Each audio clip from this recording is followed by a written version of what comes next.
പാറശാലയിൽ hat trick വിജയം തേടി CK Harindran ഇത്തവണയും LDF-ന് വേണ്ടി തെരഞ്ഞെടുപ്പ് പ്രചാരണ രംഗത്ത് സജീവമാണ്.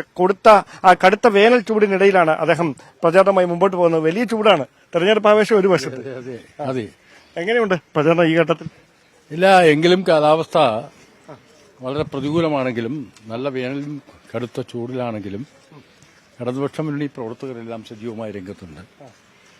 ജനങ്ങളും സ്വീകരണ കേന്ദ്രങ്ങളിൽ നന്നായി അണിനിരക്കുന്നുണ്ട്. ഈ ചൂടിനെ അതിജീവിച്ചുകൊണ്ട് ബഹുജനങ്ങൾ മുന്നോട്ട് വരിക എന്ന് പറയുന്നത് തന്നെ ആവേശമാണ് പ്രകടിപ്പിക്കുന്നത്. അത് തന്നെയാണ് എന്റെയും ആവേശപൂർവ്വം പ്രവർത്തന രംഗത്ത് നിൽക്കാൻ എന്നെ പ്രേരിപ്പിക്കുന്നത്. അതായത് ഈ വേനൽ ചൂട് പ്രതികൂലമാണെങ്കിലും രാഷ്ട്രീയ ചൂട് അനുകൂലമാണ്. അനുകൂലമാണ്. ആ അനുകൂലമായ ഒരു സാഹചര്യം ഉള്ളതുകൊണ്ടാണ് ഈ ചൂടിനെ വകവയ്ക്കാതെ നമ്മൾ പ്രവർത്തകരും ഞാനും ഇറങ്ങി നടക്കുന്നത്. ഈ മണ്ഡലം തിരിച്ചുപിടിക്കും എന്നാണ് 10 വർഷത്തിന് ശേഷം UDF അങ്ങനെയാണ് സ്ഥാനാർത്ഥിയൊക്കെ പറയുന്നത്. ഇല്ല, അത് അവർക്ക് പറയാനും ആഗ്രഹിക്കാനും അവസരമുണ്ടല്ലോ. അങ്ങനെ ആഗ്രഹിക്കാനൊന്നും നമുക്ക് പറയാൻ പറ്റില്ല. അത് അവരെ ആഗ്രഹിക്കട്ടെ. ഞങ്ങൾ ഇടതുപക്ഷ മുന്നണി പ്രവർത്തകർ സജീവമായ രംഗത്താണ്. തെരഞ്ഞെടുപ്പ് പ്രചരണ വേളയിൽ ഈ പ്രതികൂല കാലാവസ്ഥയിലും ഞങ്ങൾക്കാണ് ഒരു മുൻകൈ ഉള്ളത്. CK ഹരീന്ദ്രനിൽ നിന്ന് പാറശാല തിരിച്ചുപിടിക്കാൻ UDF ഇത്തവണ നിയോഗിച്ചിരിക്കുന്നത് KPCCയുടെ സംഘടനാകാര്യ ജനറൽ സെക്രട്ടറി കൂടിയായ നെയ്യാറ്റിൻകര സനലിനെയാണ്. അദ്ദേഹം എന്നോടൊപ്പം ചേരുന്നു. എത്തരത്തിലാണ് പ്രതീക്ഷകൾ? അവസാന ലാഭമായ പ്രവർത്തനങ്ങളുണ്ട്. തിരിച്ചുപിടിക്കുക എന്നുള്ളത് പഴയ കോൺഗ്രസിന്റെ മണ്ഡലമാണ്. കോൺഗ്രസിന് വളരെയേറെ വടക്കൂറുള്ള പ്രദേശമാണിത്. 1-2 പ്രാവശ്യമൊക്കെ ചില പ്രത്യേക സാഹചര്യങ്ങൾ കൊണ്ട് കൈവിട്ടു പോയിരിക്കാം. കോൺഗ്രസിന്റെ ഉറച്ച കോട്ടയാണ്. ഏറ്റവും കൂടുതൽ സംഘടനാപരമായി പാർട്ടിക്ക് അണികളും സംവിധാനങ്ങളുമുള്ള പ്രദേശമാണ് പാറശാല. പക്ഷേ ഒരു വലിയ വോട്ടിന്റെ വ്യത്യാസം വന്നായിരുന്നു LDF UDF. അതാണ് ഞാൻ പറഞ്ഞ ചില സാഹചര്യങ്ങളുടെ സൃഷ്ടിയാണ് അതൊക്കെ. ആ സാഹചര്യങ്ങൾ ഒക്കെ മാറിയിട്ടുണ്ട്. ഒരു കുഴപ്പമില്ല. സംഘടന വലിയ കെട്ടുറപ്പോട് കൂടിയുള്ള ഒരു പ്രവർത്തനമാണ് ഇപ്പോൾ നടത്തിക്കൊണ്ടു പോകുന്നത്. ഒരു വിഷയവുമില്ല.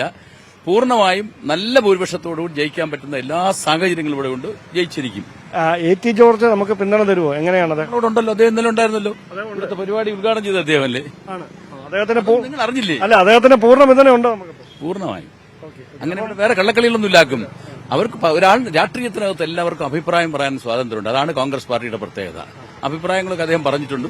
പറഞ്ഞ സ്ഥലത്ത് പാർട്ടി നേതൃത്വമായി സംസാരിച്ചു, വീണ്ടും തിരിച്ചു വന്നു. പാർട്ടി പ്രവർത്തനങ്ങൾ സജീവമായി രംഗത്ത് വന്നിട്ടുണ്ട്. അപ്പോൾ വലിയ വിജയപ്രതീക്ഷ തന്നെയാണ്. വലുതെന്നല്ല, പൂർണ്ണമായ വിജയപ്രതീക്ഷയാണ്. അത്തരത്തിലാണ് UDF സ്ഥാനാർത്ഥിയായ നെയ്യാറ്റിൻകര സനൽ അദ്ദേഹത്തിന്റെ അവസാനഘട്ട തെരഞ്ഞെടുപ്പ് പ്രചാരണവുമായി മുമ്പോട്ട് പോകുന്നത്. ഇത്തവണ 2016-ലും 2021-ലും കൈവിട്ട വെള്ളറട മണ്ഡലം, പാറശാല മണ്ഡലം നെയ്യാറ്റിൻകര സനലിലൂടെ തിരിച്ചുപിടിക്കാനാകുമെന്ന വലിയ പ്രതീക്ഷയിലാണ് UDF ക്യാമ്പ്. പാറശാല തിരിച്ചുപിടിക്കാൻ BJP കളത്തിലിറക്കിയിരിക്കുന്നത് യുവ സ്ഥാനാർത്ഥിയായ യുവമുഖമായ അഡ്വക്കേറ്റ് ഗിരീഷ് നെയ്യാറിനെയാണ്. ഗിരീഷ് എന്നോടൊപ്പം ചേരുന്നു.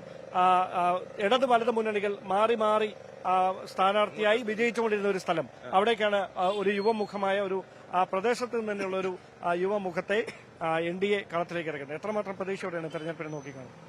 പ്രതീക്ഷകൾ ഓരോ ദിവസവും ഉയർന്നുകൊണ്ടിരിക്കുകയാണ്. കാരണം ഈ നാട്ടിലെ ജനങ്ങൾ, ഈ നാട്ടുകാരനായിട്ടുള്ള എന്റെ ജീവിതം അറിയാവുന്ന എന്റെ നാട്ടുകാരായിട്ടുള്ള ജനങ്ങളും അതുപോലെ എന്റെ വിദ്യാർത്ഥി സമൂഹവും ഒക്കെ ഈ നാട്ടില് ഒരു വികസനം കൊണ്ടുവരണമെന്നുള്ള ഒരു ആഗ്രഹത്തിന്റെ പുറത്ത് ഒരു മാറ്റം ആഗ്രഹിക്കുന്നുണ്ട്.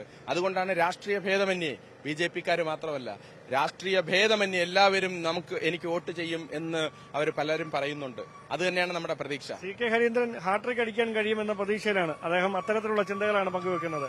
അതോടൊപ്പം UDF ഈ മണ്ഡലം തിരിച്ചുപിടിക്കും 2016 ശേഷം എന്നാണ് പറയുന്നത്. അവിടെ NDA മുമ്പോട്ട് വെക്കുന്ന ഒരു തെരഞ്ഞെടുപ്പ് മുദ്രാവാക്യം എന്താണ്, പ്രത്യേകിച്ച് ഈ പാറശാലയ്ക്ക് വേണ്ടി?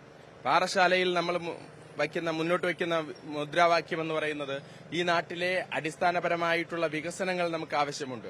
അതിന് രാഷ്ട്രീയത്തിന്റെ അന്ധത ബാധിക്കാത്ത, എല്ലാവർക്കും ഒരു വരിയിൽ നിൽക്കുന്ന അവസാന ആളിനാണ് നമ്മൾ എപ്പോഴും ഫോക്കസ് കൊടുക്കുന്നത്.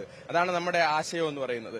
അത്തരത്തിൽ ഈ നഗരങ്ങളിൽ ലഭ്യമാകുന്ന എല്ലാവിധമായിട്ടുള്ള സൗകര്യങ്ങളും ഗ്രാമത്തിലും ഗ്രാമത്തിന്റെ അന്തരീക്ഷം നിലനിർത്തിക്കൊണ്ട് തന്നെ അവർക്ക് സാധ്യമാക്കണം. അത് അവരുടെ ബേസിക് ആയിട്ടുള്ള റൈറ്റ് ആണ്. പാറശാലയിൽ തെരഞ്ഞെടുക്കപ്പെട്ടാൽ ആദ്യം ചെയ്യുന്ന കാര്യം എന്തായിരിക്കും? ആദ്യം ചെയ്യുന്നത് ഇവിടുത്തെ ജനങ്ങളുടെ അടിസ്ഥാന പല സ്ഥലങ്ങളിലും ചെല്ലുന്ന സമയത്ത് കുടിവെള്ളമില്ല എന്നുള്ളതാണ് ഏറ്റവും പ്രധാനപ്പെട്ട പ്രശ്നം. ആ കുടിവെള്ളം ആഴ്ചയിൽ 1 ദിവസമോ മാക്സിമം പോയ 2 ദിവസമൊക്കെയാണ് അവർക്ക് കിട്ടുന്നത്. പല സ്ഥലങ്ങളിലും സ്ട്രക്ചർ ഉണ്ടാക്കി വെച്ചിട്ടുണ്ട്, ഹോസ്പിറ്റൽ എന്ന് പറഞ്ഞിട്ട് ഹോസ്പിറ്റൽ ഉണ്ടാക്കി വെച്ചിട്ടുണ്ട്. കുന്നത്തുകാല ഒരു പ്രദേശത്ത് പോയ സമയത്ത് അവിടെ ഇൻപേഷ്യന്റ് സംവിധാനം നേരത്തെ ഉണ്ടായിരുന്നതാണ്. പക്ഷെ ഇപ്പോ ആ ഇൻപേഷ്യന്റ് സംവിധാനം കേന്ദ്ര ഗവൺമെന്റിന്റെ ഫണ്ട് ഉപയോഗിച്ചുകൊണ്ട് ചെയ്ത ഒരു ബിൽഡിംഗ്, ഒരു ഹോസ്പിറ്റൽ ബിൽഡിംഗ് എന്നാൽ ഇൻപേഷ്യന്റ് സംവിധാനം അവിടെ നിർത്തലാക്കിയിരിക്കുകയാണ്. മുൻപുണ്ടായിരുന്നതിനെ ഇപ്പോൾ നിർത്തലാക്കിയിരിക്കുകയാണ്. യഥാർത്ഥത്തിൽ വികസനം എന്ന് പറയുന്നത് മുൻപുണ്ടായിരുന്നതിൽ നിന്നും കൂടുതൽ കൂടുതൽ സൗകര്യങ്ങൾ അവർക്ക് നടത്തിക്കൊടുക്കലാണ് ജനപ്രതിനിധിയുടെ കടമ എന്ന് പറയുന്നത്. അതിനു പകരം ഉണ്ടായിരുന്ന സൗകര്യം പോലും നിർത്തലാക്കുന്നതാണോ കടമ? അത്തരത്തിൽ അതുപോലെ തന്നെ മാലിന്യ നിർമ്മാർജ്ജന പ്രശ്നങ്ങൾ, അതുപോലെ തന്നെ നിരവധിയായിട്ടുള്ള ജീവൽ പ്രശ്നങ്ങൾ, ഇവർ കൊടുത്ത വാഗ്ദാനങ്ങൾ ഭൂരിഭാഗവും അവർ പരിഹരിച്ചിട്ടില്ല അല്ലെങ്കിൽ നടപ്പിലാക്കിയിട്ടില്ല എന്നുള്ളതാണ്. അപ്പൊ ഇത്തരത്തിൽ ടെക്നോളജിക്കും വിദ്യാഭ്യാസത്തിനും വികസനത്തിനും ഊന്നൽ നൽകിക്കൊണ്ട് ഇവിടത്തെ യുവാക്കൾക്കും അമ്മമാർക്കും അതുപോലെ തന്നെ പ്രായമായവർക്കും സാധ്യമാകുന്ന എല്ലാ വികസന പ്രവർത്തനങ്ങളും ഇവിടെ കൊണ്ടുവരാൻ കേന്ദ്ര ഫണ്ട് ഉപയോഗിച്ചുകൊണ്ട് കൊണ്ടുവരുവാൻ ആത്മാർത്ഥമായിട്ട് പരിശ്രമിക്കുമെന്നാണ് എനിക്ക് പറയുവാനുള്ളത്. ആ ഉറപ്പ് എന്റെ ജീവിതത്തിലൂടെ അവർക്ക് ഇതിനകം തന്നെ അവർക്ക് മനസ്സിലായിട്ടുണ്ട് എന്ന് തന്നെയാണ് എനിക്ക് കഴിയുവാൻ സാധിക്കുന്നത്. എല്ലാ ആശംസകളും. Thank you. അതെ, മൂന്ന് മുന്നണികളും വലിയ പ്രതീക്ഷയിലാണ്. ഇഞ്ചോടിഞ്ച് പോരാട്ടമാണ് പാറശാലയിൽ നടക്കുന്നത്. കേരളത്തിന്റെ തെക്കേയറ്റത്ത് കിടക്കുന്ന പാറശാല നിയോജക മണ്ഡലം അത് ഏത് വിധേനയും ഇത്തവണ പിടിച്ചെടുക്കാനാകുമെന്ന പ്രതീക്ഷയിലാണ് UDF. അവിടെ ഒരു ചരിത്രം സൃഷ്ടിക്കാൻ കഴിയുമെന്ന പ്രതീക്ഷയിൽ NDA, ഹാട്രിക് വിജയം നേടാൻ ആവുമെന്ന പ്രതീക്ഷയിൽ LDF. അത്തരത്തിലാണ് പാറശാലയുടെ രാഷ്ട്രീയ ചിത്രം ഈ അവസാന ലാപ്പിലേക്ക് കടക്കുമ്പോൾ വ്യക്തമാകുന്നത്. ക്യാമറമാൻ അരുൺ പാലോടിനൊപ്പം ഡാൻ കുര്യൻ, ന്യൂസ് 18. കൂടുതൽ വാർത്തകൾക്ക് news 18 Keralam YouTube channel subscribe ചെയ്യുക.